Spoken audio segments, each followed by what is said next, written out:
SN08. Bienvenidos al Seminario Reina Valera. Yo soy Gilberto Aves, rector del Seminario Abierto, y esta es la lección número 8 de la materia Sinopsis del Nuevo Testamento, cuyo tema es el mensaje de 1 Corintios. Pedimos la bendición de Dios sobre el estudio de su palabra. Empecemos. El mensaje de 1 Corintios. Por Ray C. Stedman. La primera epístola de Pablo a los Corintios es una epístola muy importante para nosotros porque capta con absoluta exactitud los problemas con los que nos enfrentamos como personas modernas que viven en estos tiempos. El motivo es, como es lógico, que Corinto era la ciudad más americana del Nuevo Testamento, era una ciudad de recreo, la capital del placer del Imperio Romano.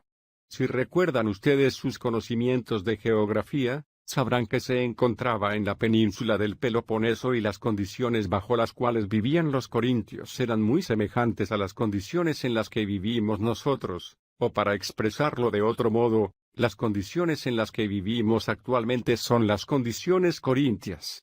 Corinto era una hermosa ciudad, una preciosa ciudad de palmeras y de estupendos edificios, el centro de placer de todo el imperio, y se dedicaba de lleno a dos cosas: la búsqueda del placer, en especial de la pasión, y la sabiduría.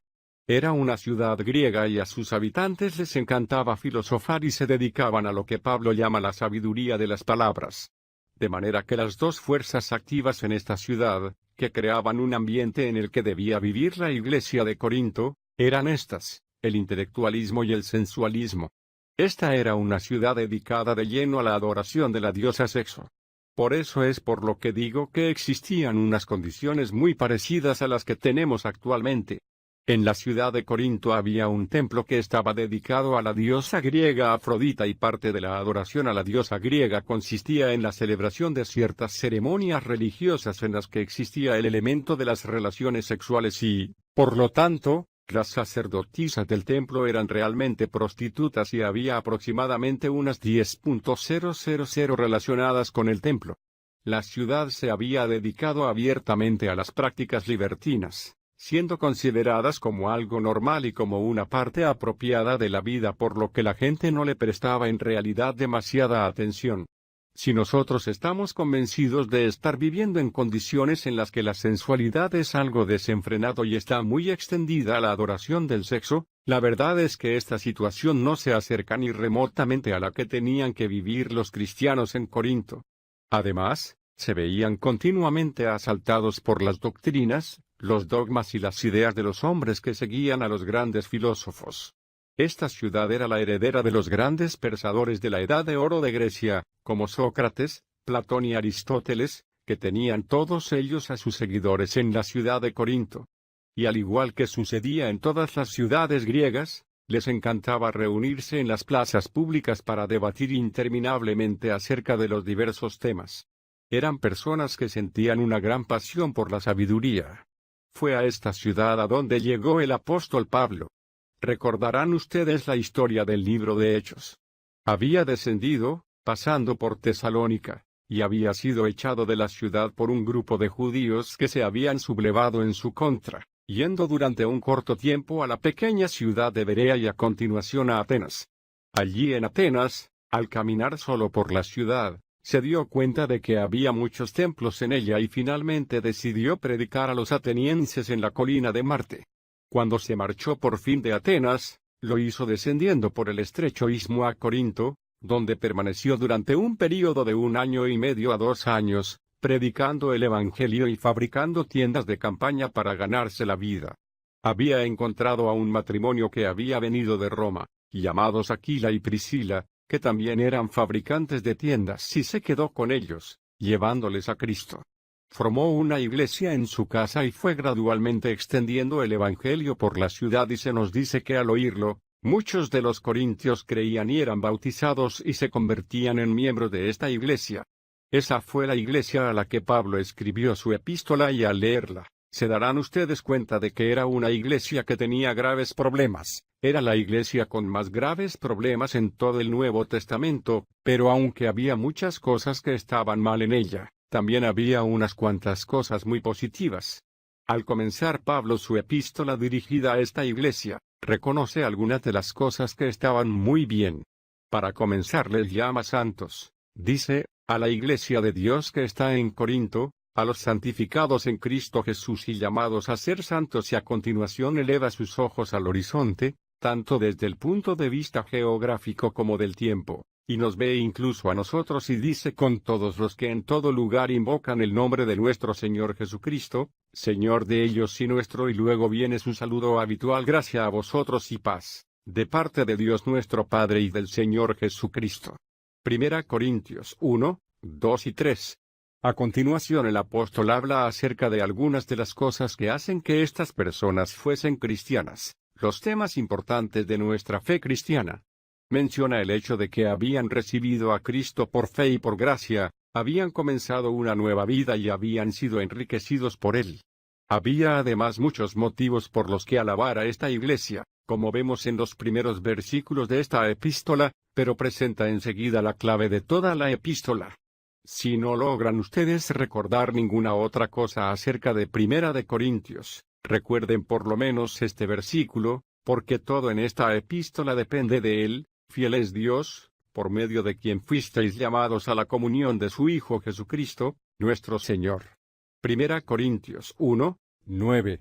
Hay lo que es de vital importancia en la vida cristiana, que es el hecho de que hemos sido llamados a compartir la vida del Hijo de Dios. En eso consiste la fraternidad, es compartir. La fraternidad o comunión con otros es el tiempo dedicado a compartir y es aquello para lo cual Dios nos ha llamado. Pablo hace que esto ocupe el primer lugar en esta epístola para llamar la atención de los cristianos a lo que faltaba en su experiencia, y todo lo que se trata en ella gira alrededor de este versículo. Esta epístola puede dividirse en dos partes principales. Primeramente tenemos una parte extensa que trata acerca de lo que podríamos llamar lo carnal, que abarca del capítulo 1 al 11. Luego hay una sección final, de los capítulos 12 al 16, que trata acerca de lo que el mismo Pablo denomina lo espiritual, lo carnal comparado con lo espiritual. Lo relacionado con lo carnal incluye todo lo que estaba mal en esta iglesia y lo espiritual era lo que necesitaban a fin de corregirlo. Al leer esta epístola hasta el final, se darán ustedes cuenta de que también nosotros padecemos de los mismos problemas carnales, al menos en principio, y que lo que necesitamos con desesperación para enderezar nuestras vidas es todo lo espiritual. Por lo tanto, esta epístola está especialmente escrita para todos aquellos que viven en un ambiente saturado de sexualidad, amantes de la sabiduría y que están intentando vivir como cristianos rodeados de las presiones que se producen constantemente en estos dos aspectos. En la primera sección y dirigiéndose a la iglesia sumida en toda esta problemática, hay tres aspectos fundamentales acerca de los cuales trata Pablo. Para empezar está el problema de las divisiones. Luego estaba el problema de los escándalos en la iglesia y, finalmente, habla acerca de ciertos asuntos sobre los cuales le habían escrito a él, preguntas que les preocupaban, todos los cuales se reúnen bajo el denominador común de lo carnal, es decir, las cosas que inquietaban a la iglesia. El primer problema, el asunto de las divisiones, había sido ocasionado por el hecho de que el espíritu de la ciudad se había introducido en la iglesia. Hay aquellos que nos dicen que lo que la iglesia necesita actualmente es recuperar de nuevo el espíritu del tiempo en el que vivimos. Pero nada podría estar más lejos de la verdad. Precisamente lo que no debe de hacer nunca la iglesia es adaptarse al espíritu de la época, sino que su labor consiste precisamente en corregir dicho espíritu. El momento en que una iglesia comienza a reflejar el espíritu de su tiempo, pierde de inmediato su poder, y eso era exactamente lo que le había sucedido a la iglesia de Corinto. Estaban permitiendo que todas estas divisiones sobre las filosofías de los hombres se introdujesen en la iglesia y habían escogido a ciertos dirigentes religiosos alrededor de los cuales se unían formando pequeñas facciones, diciendo que tal o cual persona era mejor y que los puntos de vista de un hombre eran mejor que los de otro. Estaban formando pequeñas sectas, camarillas y cismas dentro de la iglesia. Estas divisiones se producían principalmente alrededor de ciertas opiniones con las que creían que contribuían estos hombres, y Pablo menciona ciertos nombres aquí con el fin de aclarar lo que quiere decir. Algunos estaban siguiendo a Pedro, otros a Apolo, mientras que otros se reunían alrededor del nombre de Pablo. Y había un pequeño grupo exclusivo que afirmaban ser los más puros porque decían seguir a Cristo y solo a Cristo, pero que eran en realidad los más perturbadores de todos. Pero el problema consistía en que cada uno de estos grupos estaba convencido de que los puntos de vista de sus dirigentes era superior al de los otros. Y estaban haciendo exactamente lo que hacía la gente en la ciudad, dividiéndose por causa de las opiniones de los hombres. Pero ahora Pablo responde con una tremenda palabra, mediante la cual demuestra que la sabiduría de los hombres no sirve para nada, dejándola completamente de lado, y dice que en la Iglesia la manera de pensar de los hombres es siempre parcial y en gran medida no es digna de confianza, además de que los corintios no aprenderán nunca nada hasta que no se entreguen de lleno a buscar la sabiduría de Dios. El mundo, afirma Pablo, no ha conocido a Dios mediante la sabiduría. 1 Corintios 1:21, y no llegarán nunca al punto vital de sus problemas intentando seguir las opiniones de la actual popularidad o de los filósofos seculares. Eso sigue siendo cierto en la actualidad. La Iglesia no resolverá nunca sus problemas mientras se dedique a seguir a tal o cual escritor, a un hombre o a un orador determinado, creyendo que conseguirá gracias a los esfuerzos y los puntos de vista de los hombres los conocimientos que precisa para entender sus problemas. El apóstol dice que es imposible que obtengamos jamás la solución a nuestras necesidades a este nivel, porque falta algo vital. El elemento que falta es la vida del Espíritu en el hombre, y sin ello, no podrá resolver nunca los misterios de la vida. De manera que el apóstol reacciona frente a estos cismas, facciones y divisiones haciendo que se enfrenten con la palabra de la cruz, la palabra que presenta a la cruz de Cristo, como el instrumento mediante el cual Dios elimina toda sabiduría humana, no como si fuese algo carente de todo valor en su propio ámbito estrecho, sino como algo inútil para resolver los principales problemas que tiene el hombre. Cuando entendemos esto, nos damos cuenta de que no empezaremos nunca a entender hasta que antes no aprendamos que no sabemos nada. Cuando empezamos a apreciar la palabra de la cruz, entendemos que en la cruz de Jesucristo, Dios tomó a su propio Hijo, que se había hecho hombre como nosotros, identificándose en todo con nosotros, y le clavó en la cruz para que muriese como si fuese inútil, en lo que se refiere a resolver ninguno de los problemas de la humanidad. Esa es la palabra de la cruz y por eso es por lo que al hombre natural le parece una locura. Por eso es por lo que sigue un principio totalmente diferente al de la sabiduría del mundo. Y una vez que hayamos aceptado eso, nos dice el apóstol, empezamos a descubrir esa sabiduría verdadera, secreta y oculta que desvela poco a poco las respuestas a los problemas de la vida. Entonces comenzamos a entendernos a nosotros mismos y a darnos cuenta de por qué este mundo es lo que es y a dónde se dirige y por qué existen toda la confusión, las dificultades y los problemas, al ir descubriéndose ante nosotros las cosas profundas de Dios y su sabiduría, que Dios ha ocultado en Cristo, manifestada ante nosotros gracias a la enseñanza del Espíritu y por medio de la palabra de Dios. Esta es una sección maravillosa.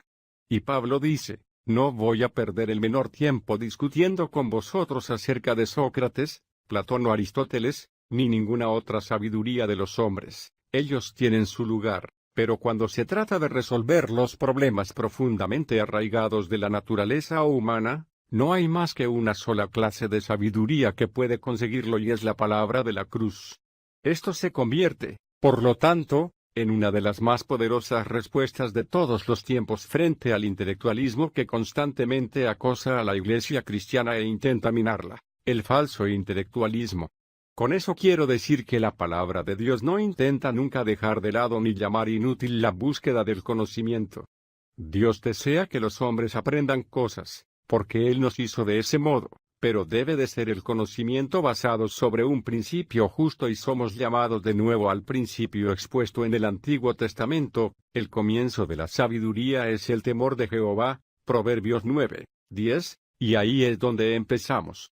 Ahora Pablo pasa a exponer que la verdadera razón por la que se ha producido la división no era lo que ellos creían que era, es decir, las diferencias en los puntos de vista humanos, sino más bien, era la carnalidad, el amor a lo carnal y a su deseo de ser orgullosos, de saberse idolatrados y tener seguidores. Ese era su problema. Pablo dice que mientras siguiese en vigencia ese principio, seguirían siendo como bebés y no crecerían nunca. Es preciso que se introduzca la palabra de la cruz y que acabe con la carne antes de que las personas puedan empezar a desarrollarse. Siempre que se mantenga, las personas se verán continuamente metidas en discusiones, luchas y divisiones, pudiendo vivir toda la vida cristiana sobre esa base, según dice Pablo. Pero uno de estos días se encontrarán ustedes ante el fin, y las pruebas, los análisis de lo que valen sus vidas. En ese día se darán ustedes cuenta de que si han estado viviendo sus vidas conforme a la carne, no serán otra cosa que madera, paja y rastrojo. Se habrán quemado, no tendrán valor alguno, y sus vidas, a excepción del hecho de que han recibido a Jesucristo como su Señor y Salvador, habrán sido una empresa perdida. Es posible, incluso dentro del ámbito espiritual, obtener la aprobación de los hombres y ser aceptados como personas importantes en la iglesia, gozando del favor de otros y el prestigio que viene por el puesto ocupado, y llegar al final para descubrir tan solo el juicio implacable y absoluto de Dios, que no se ha dejado impresionar ni mucho menos por nada que no tenga su origen en la obra del Espíritu de Dios en nosotros, pues ha de ser el Espíritu y no la carne. Ahora Pablo pasa a tratar el tema de los escándalos que estaban teniendo lugar en esta iglesia y que eran, de hecho, la causa de estas divisiones.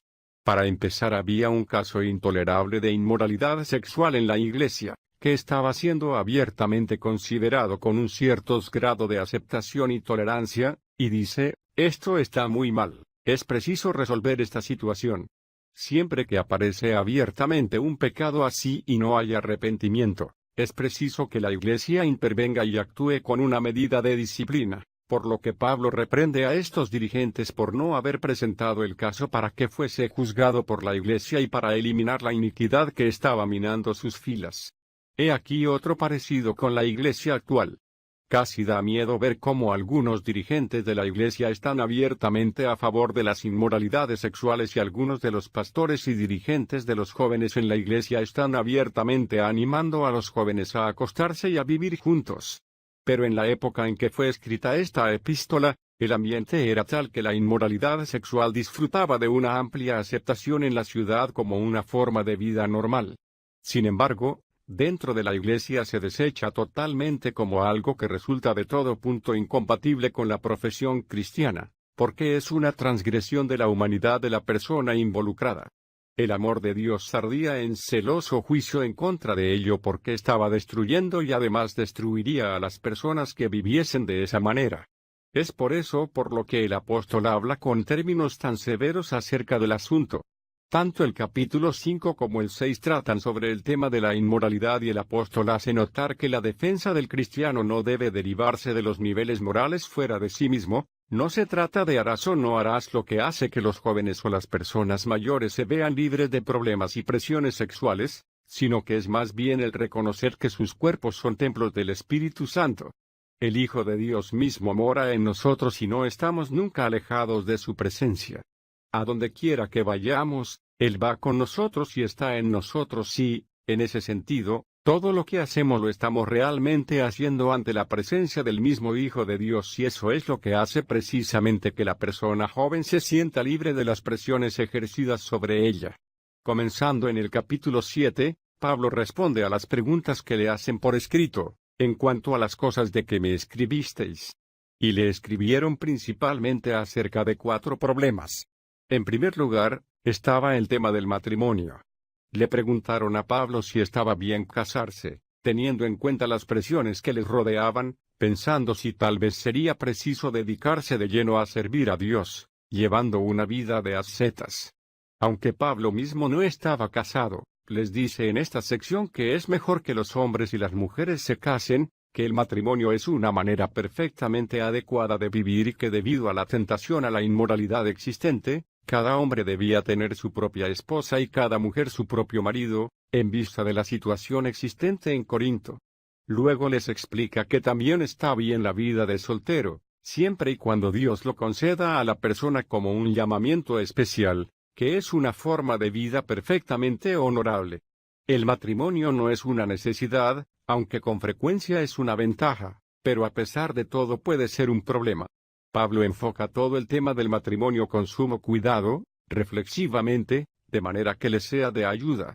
A continuación le escribieron sobre 3 cosas que les preocupaba, principalmente relacionadas con la iglesia de Corinto. Lo primero que les preocupaba era ofender a Dios y ofender la conciencia del hermano más débil, en lo que se refería a comer carne que había sido ofrecida a los ídolos. A pesar de que nosotros no tenemos que preocuparnos ya del problema de si debemos o no comer carne ofrecida a los ídolos, a pesar de todo en principio nos enfrentamos en esta sección con todo el tema, un tanto espinoso, de los tabús cristianos, como puede ser el fumar, el beber, el bailar, todo aquello que se ha presentado como un problema en la iglesia y que no se reconoce concretamente como algo malo en las Escrituras. ¿Qué hacemos al respecto? Resulta muy interesante que Pablo fuese un apóstol con toda la autoridad de un apóstol, pero que se negase a pesar de ello a establecer una norma siguiendo esta línea de pensamiento. Eso es debido a que el cristiano débil e inmaduro está deseando siempre que alguien le coloque bajo la ley, pero si se pone a un cristiano bajo la ley, deja de estar bajo la gracia. Y Pablo sabe que es preciso que los cristianos aprendan a enfrentarse con lo que llama la ley de la libertad. El hecho es que todo está bien, que nada está mal en sí mismo. El demonio no hizo nunca ninguna de las habilidades ni las capacidades que están en los seres humanos, sino que fue Dios el que las creó todas. Y no hay realmente ningún impulso, deseo o tendencia que esté mal de por sí, porque tenemos libertad en relación con todas estas cosas. Pero a esta ley une otras 2. Una a la que llama la ley del amor, es decir, la ley que dice puede que tenga libertad para hacerlo, pero si estoy realmente colocando una piedra de tropiezo en el camino de otra persona, entonces no lo haré. Esa es la ley del amor. La limitación la impone no la conciencia, sino la conciencia del otro. El otro se convierte en la ley de la conveniencia, es decir, todo es legal, es aceptable, pero no todo ayuda. Hay muchas cosas que yo haría y muchas direcciones que seguiría como cristiano, pero si paso todo mi tiempo haciendo todo lo que tengo libertad para hacer, ya no me quedará tiempo para hacer aquellas cosas que he sido llamado a hacer y, por lo tanto, no siempre es de ayuda. Estas cosas pueden ser una pérdida de tiempo y hasta pueden hacernos retroceder, aunque no estén realmente mal. Es lo que llama Hebreos los pesos, como dice el escritor: despojémonos de todo peso y del pecado que tan fácilmente nos enreda. Hebreos 12:1. Luego le escribieron además acerca de las mujeres. También había mujeres en la iglesia de Corinto que se habían convertido en un problema. No he querido decir nada malo con eso. Pero era así, debido a que se veían envueltas en un difícil problema relacionado con los sombreros. La cosa es que la situación había llegado a un punto exagerado, porque en Corinto si se veía a una mujer con la cabeza descubierta, se la identificaba de inmediato con una prostituta, con una de las sacerdotisas del templo, y es por este motivo por lo que Pablo escribe a esta gente de Corinto diciéndoles: y ustedes, señoras, cuando vengan a la iglesia, pónganse un sombrero, porque eso es señal de que la que lo hace es una mujer cristiana, sometida a su marido. Eso se aplicaba a Corinto en la práctica. En principio, el principio se aplica todo el tiempo. Las mujeres cristianas deben de vivir en sujeción a sus maridos, como ven ustedes que dice en todas las Escrituras, en todos los sentidos, como indicación y señal de que la iglesia se somete a su Señor. La mujer cristiana cumple con su ministerio al Señor al someterse a su marido, y todo esto está relacionado con el problema de quién es la cabeza, que el apóstol define como igualdad, cooperación, pero al mismo tiempo, sumisión. El tercer problema tiene que ver con la mesa del Señor, que algunos estaban celebrando de manera mecánica y superficial, sin ver el profundo significado de lo que estaban haciendo. Por eso el apóstol tuvo que mostrarles que todo lo que hace el cristiano debe hacerlo de manera realista y reconociendo que lo está haciendo para el Señor. Ahora bien, del capítulo 12 en adelante, trata acerca de los grandes conceptos espirituales, la corrección de las actitudes carnales. Esas cosas no se corrigen sencillamente intentando nosotros mismos enderezar nuestra vida. ¿Cómo podemos hacerlo? Para empezar, reconociendo el ministerio del Espíritu Santo en nuestra vida. Por eso es por lo que el capítulo 12 empieza con esa misma palabra. Los dones espirituales, les dice Pablo, que no quiero que ignoréis. 1 Corintios 12:1. ¿Por qué no? porque eso es precisamente lo que hace que la vida funcione o tenga sentido, y sigue explicando que es la presencia del Espíritu lo que hace que Cristo sea real para nosotros, y los dones del Espíritu tienen el propósito de hacer que el cuerpo funcione y pueda alcanzar a otros, realizando su labor y ejerciendo una influencia sobre la sociedad por todas partes. Una vez más nos damos cuenta en este caso, de lo mucho que nos hemos perdido en cuanto a las grandes riquezas de la provisión de Cristo para su Iglesia, porque es tan poco lo que sabemos sobre los dones del Espíritu. ¿Qué don tiene usted? ¿Lo sabe? ¿Lo está usted utilizando? ¿Está poniéndolo en práctica? ¿O necesita usted la advertencia que le hizo Pablo a Timoteo? Te vuelvo a recordar que avives el don de Dios que está en ti. Segunda Timoteo 1:6. El cuerpo funciona ejercitando sus dones y cada cristiano tiene un don, por lo menos uno, y son diferentes dones porque no todos tenemos el mismo don. Dios ha enviado diferentes dones que operan dentro del cuerpo y todos nosotros funcionamos al poner estos dones en práctica y, por lo tanto, este es un capítulo precioso, que nos muestra que no debemos despreciar a otra persona por tener un don distinto al nuestro. El ojo no puede decir a la mano, no tengo necesidad de ti, 1 Corintios 12:21, ni debemos descuidar el don que nos ha sido dado porque todo es necesario, porque ni siquiera la cabeza puede funcionar bien sin el pie. Piense usted en ello, la cabeza es Cristo mismo y, sin embargo, somos todos miembros los unos de los otros y, por ello, como cuerpo de Cristo, cumplimos con nuestras funciones tanto en la Iglesia, ayudando al cuerpo mismo y al mundo, ejerciendo los dones espirituales mediante el poder del Espíritu Santo. Y la prueba de que hemos aprendido el secreto es la que encontramos en el capítulo 13. Ustedes saben cuál es, el amor, la manifestación del amor. Este es un capítulo maravilloso porque en él se nos explica el valor que tiene el amor, ofreciéndonos un retrato del amor y además el poder que tiene. En el capítulo 14 Pablo expone otro problema que estaba causando confusión en la Iglesia, el mal uso de los dones, el don de lenguas y la presencia del falso don de lenguas, que se estaba utilizando en las iglesias, de la misma manera que sucede actualmente en nuestra sociedad. Al corregir estos abusos que se estaban cometiendo, intenta concentrar todo el peso de esta sección sobre la importancia que tiene el don de la profecía. A mí me resulta siempre asombroso la cantidad de personas que leen este capítulo y, sin embargo, no entienden lo que ha querido decir el apóstol. El propósito real de este capítulo es que nos ponemos a hablar sobre el don de la profecía y a enfatizarlo, animando a otros a que lo usen y a los que lo tienen a que lo ejerciten, pero casi nunca se oye nada al respecto porque siempre estamos con el don de las lenguas, ¿no es cierto? Pero Pablo estaba intentando restarle algo de importancia al don de las lenguas y darle más importancia al de la profecía. Ahora bien, el don de profecía es sencillamente la habilidad para explicar y exponer las Escrituras, para consolar, edificar y animar basándose en las palabras de las Escrituras. Con eso llegamos al capítulo 15, que enfatiza de modo especial la resurrección. ¿De qué servirían ninguna de las cosas anteriormente mencionadas sin un Cristo vivo que las hiciese reales?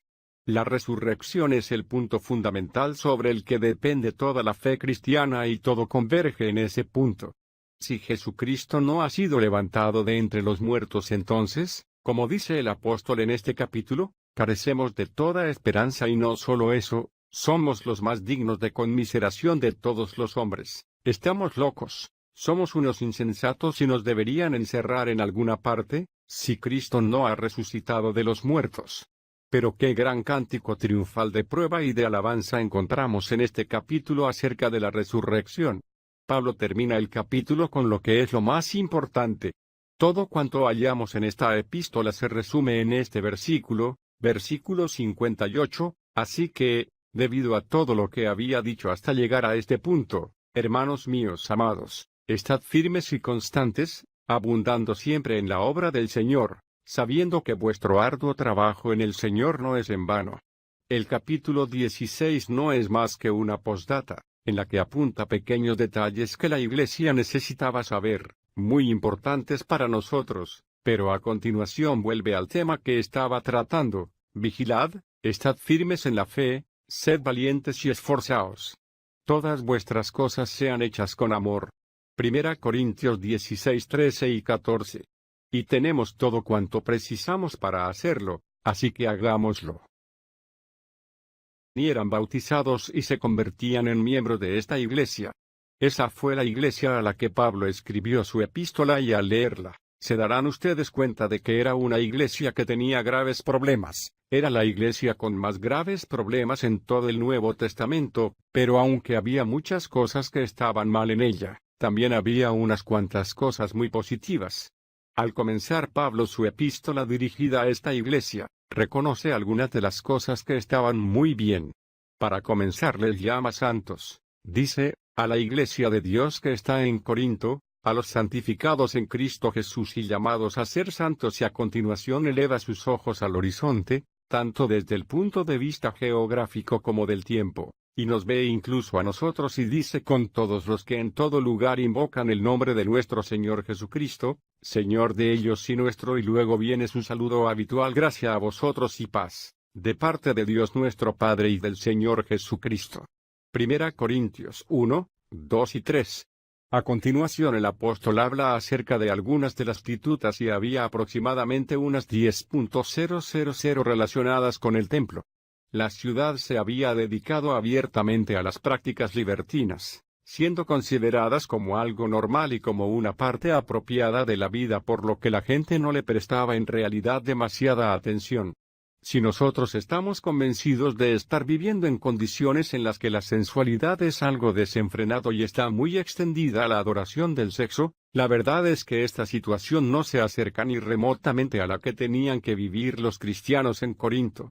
Además, se veían continuamente asaltados por las doctrinas, los dogmas y las ideas de los hombres que seguían a los grandes filósofos.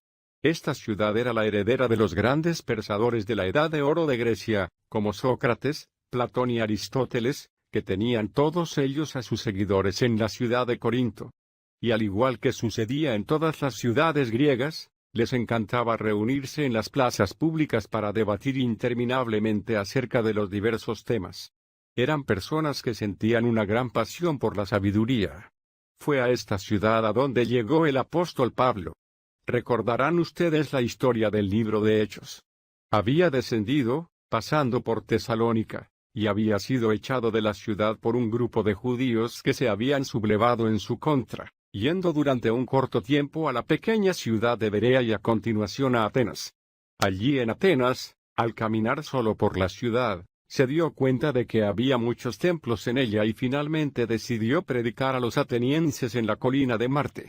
Cuando se marchó por fin de Atenas, lo hizo descendiendo por el estrecho istmo a Corinto, donde permaneció durante un período de 1 año y medio a 2 años, predicando el Evangelio y fabricando tiendas de campaña para ganarse la vida. Había encontrado a un matrimonio que había venido de Roma, llamados Aquila y Priscila, que también eran fabricantes de tiendas, y se quedó con ellos, llevándoles a Cristo. Formó una iglesia en su casa y fue gradualmente extendiendo el Evangelio por la ciudad, y se nos dice que al oírlo, muchos de los corintios creían en las que vivimos actualmente son las condiciones corintias. Corinto era una hermosa ciudad, una preciosa ciudad de palmeras y de estupendos edificios, el centro de placer de todo el imperio, y se dedicaba de lleno a 2 cosas, la búsqueda del placer, en especial de la pasión, y la sabiduría. Era una ciudad griega y a sus habitantes les encantaba filosofar y se dedicaban a lo que Pablo llama la sabiduría de las palabras. De manera que las 2 fuerzas activas en esta ciudad, que creaban un ambiente en el que debía vivir la iglesia de Corinto, eran estas: el intelectualismo y el sensualismo. Esta era una ciudad dedicada de lleno a la adoración de la diosa Sexo. Por eso es por lo que digo que existían unas condiciones muy parecidas a las que tenemos actualmente.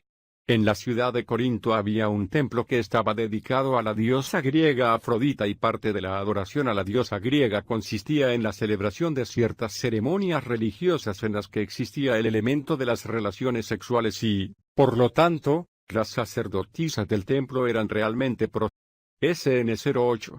Bienvenidos al Seminario Reina Valera.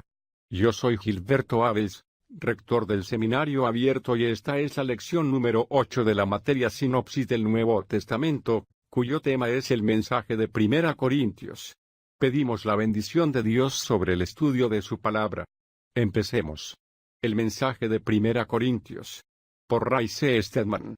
La primera epístola de Pablo a los Corintios es una epístola muy importante para nosotros porque capta con absoluta exactitud los problemas con los que nos enfrentamos como personas modernas que viven en estos tiempos.